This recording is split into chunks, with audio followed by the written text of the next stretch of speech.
حضرت سیدنا حبیب اجمی رحمت اللہ تعالیٰ علیہ کے پاس ایک شخص آیا کرتا تھا، صحبت میں بھی بیٹھتا تھا، لیکن کام وہ ٹھیک نہیں کرتا تھا، سود کا دھندا تھا، لمبے چوڑے اس کے مسائل تھے۔ حالانکہ ایک ہی بیٹی تھی، وہ بھی دونوں ٹانگوں سے معذور تھی، دونوں ٹانگوں سے معذور، بڑے حکیم طبیب دکھائے لیکن بچی کو شفا نہیں ہوتی۔ شخص بھی اپنے مزاج کے لحاظ سے اچھا نہیں تھا۔ کہتے سویرے سویرے آیا تو کہنے لگا حضور مجھے توبہ کرا دیں، آج کے بعد نہ جھوٹ بولوں گا، نہ حرام کھاؤں گا، نہ شراب پیوں گا۔ تو کہتے ہیں جتنے لوگ بیٹھے تھے کان کھڑے ہو گئے، کہا تجھے کیا ہوا؟ کہنے لگا 11-12 سال کا نوجوان آیا مجھے توبہ کرا گیا، چڑھتی جوانی، 11-12 سال 14-15 سال کا بچہ مجھے توبہ کرا گیا۔ تو کہتے ہیں ہم محو حیرت ہوئے کہ اتنا سا بچہ؟ تو کہتے ہیں کسی نیک باپ کا بیٹا تھا، کسی پرہیزگار ماں کا بیٹا تھا، گھر میں تربیت ہوئی۔ اتنے بچے تو خانقاہ بھی نہیں جاتے، اتنے سے بچے تھوڑی کسی ادارے کے فارغ التحصیل ہوتے ہیں، کس مدرسے سے پڑھے ہوتے ہیں؟ کہتے چھوٹی سی عمر۔ تو کہا جناب آپ کو کیسے ملا؟ تو وہ شخص کہنے لگا حضور کل میں گیا بازار، میں نے بغداد کے چوک سے 10 کلو مچھلی بھی خرید لی اور کچھ اور ضرورت کی چیزیں بھی، مہمان آنے تھے، وہ سارا کچھ خرید کے میں جب نکلا تو سامان زیادہ ہو گیا۔ چوک میں مزدور بیٹھے ہوتے تھے، میں نے کہا بھئی میرے ساتھ فلاں محلے تک سامان پہنچانا ہے۔ وہ بچہ کہنے لگا چچا اگر میں چلوں تو، میں نے اس کو ایڈریس وغیرہ بتلایا تو 3 دینار مزدوری طے ہو گئی سامان گھر پہنچانے کی۔ کہتے میرے ساتھ وہ نکلا اور جب رستہ طے کرنے لگا تو رستے میں گرمی بڑی سخت تھی، ظہر کا وقت تھا، ذرا ہم نے چند قدم اٹھائے، 2-4 گلیاں گزرے تھے کہ اذان ظہر کی آواز آنے لگی۔ تو کہتے ہیں بڑی منت کے انداز میں، بڑی گزارش کے انداز میں میری طرف دیکھا، عمر چھوٹی سی ہے، کہنے لگا چچا اگر اجازت مل جائے تو میں ظہر کی نماز پڑھ لوں۔ کہتے ہیں میں ایک جگہ پھٹے پہ بیٹھ گیا اور گپے کرنے لگا، سامان وہاں رکھا، میں نے کہا پڑھ لے نماز۔ کہتے ہیں بچہ نماز پڑھنے چلا گیا، باقی لوگ دیر سے آئے، وہ نماز پڑھ کے جلدی آ گیا۔ میں نے کہا بیٹے تو جلدی آ گیا ہے؟ کہنے لگا اس لیے جلدی آیا ہوں کہ آپ یہ نہ سمجھے یہ کام چور ہے، میں نے نفل چھوڑ دیے ہیں، فارغ ہو کے پڑھ دوں گا۔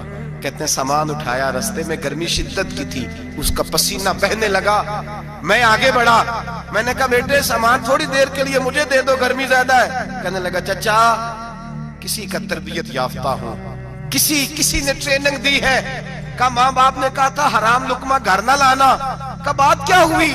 کہنے لگے میں آپ کو نہیں دے سکتا، اس لیے کہ 3 دینار مزدوری گھر پہنچانے کی طے کی ہے، اگر آپ اٹھائیں گے تو پھر میں پیسے پورے نہیں لوں گا۔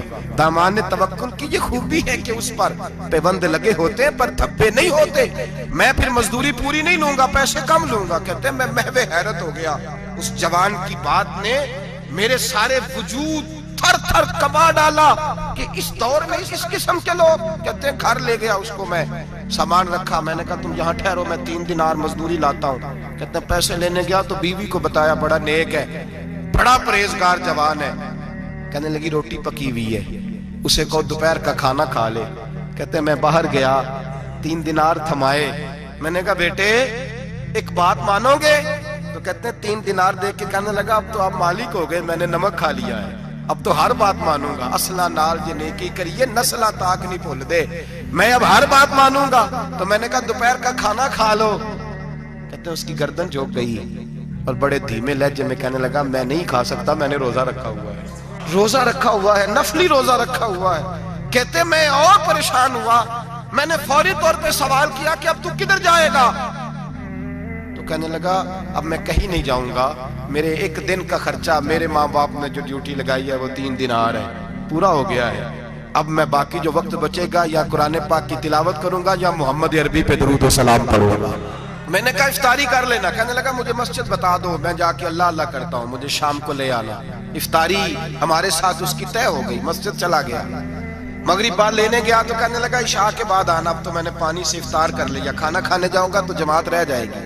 کہتے ہیں عشاء کے بعد میں لایا، اس کو کھانا کھلایا، رات گہری ہو گئی تو میں نے کہا تو سو نہیں جاتا؟ کہنے لگا کوئی عرض نہیں، کبھی دور مزدوری کرنے نکل جاؤں تو رہ بھی جاتا ہوں، گھر والوں کو پتہ ہے۔ کہتے میں نے مسافر خانہ کھولا، یوں سمجھیے ڈرائنگ روم بیٹھک میں نے کھولی، اس کو سلا دیا، میں اور میری بیوی اپنی معذور بیٹی کو روٹی دینے گئے اور ہم نے جا کے اس کو کھانا کھلایا جو ٹانگوں سے معذور تھی، اور ساتھ کہا کہ بیٹی آج بڑا پرہیزگار جوان ہمارا مہمان ہے، آج چڑھتی جوانی اور تقوی کی روشنی اس کے چہرے سے چمکتی ہے، کیا بات ہے، بڑے ہی اچھے گھرانے کا تربیت یافتہ ہے۔ کہتے ہیں بچی کو کھانا کھلا کے لوٹے، اپنے کمرے میں سو گئے، بیٹی اپنے کمرے میں لیٹ گئی، ترس گئے تھے کہ بیٹی قدموں پہ چلے۔ تہجد کا وقت ہوا تو دروازے پہ دستک ہوئی، بڑی بے چینی کے ساتھ اٹھے میاں بیوی، کون ہے؟ بیٹی کی آواز آئی، ابا جی دروازہ جلدی کھولیں۔ کہتے ہیں کلیجے پھٹنے لگے، ذہن بکھرنے لگے، سوچے ہیں کہ وہ 2-1 منٹ ہمارے اوپر پہاڑ بننے لگے۔ دروازہ کھولا تو وہ بیٹی جس کے لیے ترس گئے تھے کبھی چلے گی، وہ اپنی ٹانگوں پہ کھڑی ہے، کبھی دوڑ کے ادھر جاتی، کبھی دوڑ کے ادھر آتی۔ بیٹیاں پریشانی کا فون کر دیں تو پھر بھی آنسو نکل آتے ہیں، اور بیٹی کے گھر میں خوشی آ جائے تو پھر بھی ماں باپ رو کے ہی شکر ادا کرتے ہیں۔ ان کے لیے روتے ہی رہتے ہیں، کہتے میں تڑپ گیا۔ بیوی بھی رونے لگی، بیٹے یہ کیا ہوا؟ ہم تو مایوس ہونے لگے تھے معاذ اللہ کہ اب تو ٹھیک نہیں ہوگی، کیا ہوا؟ کہنے لگے ابا جی اماں جی آپ نے بتایا نا نیک جوان آیا ہے، نیک آیا ہے، تو میں آپ چلے گئے تو میرے دل میں خیال آیا اے اللہ اگر وہ واقعی نیک ہے تو اس کے صدقے مجھے شفائی عطا فرما دے۔ یا ایھا الذین آمنوا اتقوا اللہ وابتغوا الیہ الوسیلہ، اے اللہ صحت ہی دے دے۔ کہتے ابھی میری دعا بھی پوری نہیں ہوئی کہ میرا وجود حرکت کرنے لگا، اور یہ دیکھو میں اٹھ کے کھڑا ہو گئی ہوں۔ کہتے ہیں ہم لوگوں نے یہ دیکھا تو بھاگے اس کے کمرے کی جانب، جب دروازے پہ ہاتھ رکھا تو دروازہ کھل گیا، آگے گئے تو پلنگ خالی تھا، ایک رکا چھوڑ گیا ہے۔ کہنے لگا مجھے پتہ ہے میری حقیقت کھول گئی ہے، میں تو اللہ کا بندہ ہوں، اگر تمہیں مجھ سے ذرا بھی پیار ہو گیا ہے تو پھر میرے پیچھے نہ بھاگنا، اللہ کی بارگاہ میں جھک جانا، پھر گناہوں سے توبہ کر لینا۔ کہا وہ تربیت یافتہ جوان آیا ہے اور مجھے بدل گیا ہے۔ میرے بھائی ماں باپ کی ذمہ داری اولاد کو نکھارنا ہے، ان کو سنوارنا ہے۔ روزی روٹی کی ذمہ تو اللہ تبارک و تعالیٰ نے لیا ہوا ہے، جو ڈیوٹی اللہ کی تھی وہ معاذ اللہ ہم نے اپنے ذمہ لے لی ہے۔ اولاد کو رزق حلال کی تربیت کریں، انہیں حکم دیں کہ وہ ہاتھ نہ پھیلائیں، انہیں کہیں کہ وہ محنت کر کے کھائیں، لیکن اصل تو ان کا اخلاق سنوارنا ہے۔ بچے ہمارے ان کی پوزیشن اتنی خراب ہو جاتی ہے، ہم لاڈ پیار میں اتنا ضدی کر لیتے ہیں، جب جس بچے کا ماں باپ کے ساتھ گزارا نہیں، بتلائیے وہ بیوی کے ساتھ گزارا کرے گا؟ جس کا ماں باپ کے ساتھ وقت نہیں گزرتا وہ بہن بھائیوں کے ساتھ گزارے گا؟ جس کا ماں باپ کے ساتھ وقت نہیں گزرتا وہ کولیگز کے ساتھ وقت گزارے گا؟ کس طرح وہ اپنے آپ کو، میرے نبی کریم سید عالم صلی اللہ علیہ وسلم نے ڈیوٹی لگائی کہ ماں باپ اپنے بچے کی تربیت کریں، انہیں اللہ سے جوڑیں۔